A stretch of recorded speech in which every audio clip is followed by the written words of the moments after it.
চট্টগ্রামের কোতোয়ালি থানার বলুয়ারদিঘির পূর্বপাড়া এলাকায় মর্মস্পর্শী ধর্ষণের ঘটনা প্রকাশ পেয়েছে।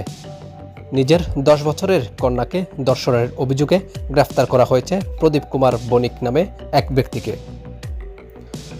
রবিবার 9 মার্চ রাতে জাতীয় জরুরি সেবা 999-এ সংবাদ পেয়ে পুলিশ ঘটনাস্থলে গিয়ে এই ঘটনার নিশ্চিত করে। প্রাথমিক তদন্তে জানা গেছে, ভিকটিমের মা স্থানীয় একটি গার্মেন্টসের চাকরি করেন। সেদিন মা কর্মস্থলে যাওয়ায় বাসায় একা থাকা অবস্থায় প্রদীপ তার কন্যাকে ধর্ষণ করে। ভিকটিম পুলিশকে জানায়, এর আগেও তার বাবা একাধিকবার তাকে যৌন নির্যাতন করেছে।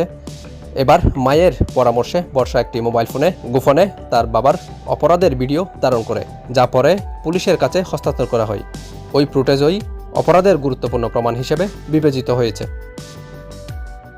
ঘটনাটি প্রকাশের পর পুলিশ প্রদীপ কুমার বণিককে গ্রেফতার করে থানায় নিয়ে ভিকটিমকে চট্টগ্রাম মেডিকেল কলেজ হাসপাতালের ওসিসি বিভাগে মেডিকেল পরীক্ষার জন্য প্রেরণ করা হয়েছে।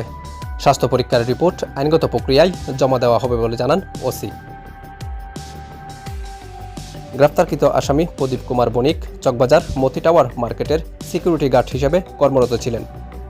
কোতোয়ালি থানার ওসি আব্দুল হাকিম বলেন, ভিকটিমের জবানবন্দি ও ভিডিও প্রমাণের ভিত্তিতে আসামির বিরুদ্ধে নারী ও শিশু নির্যাতন দমন আইনে মামলা দায়ের করা হয়েছে।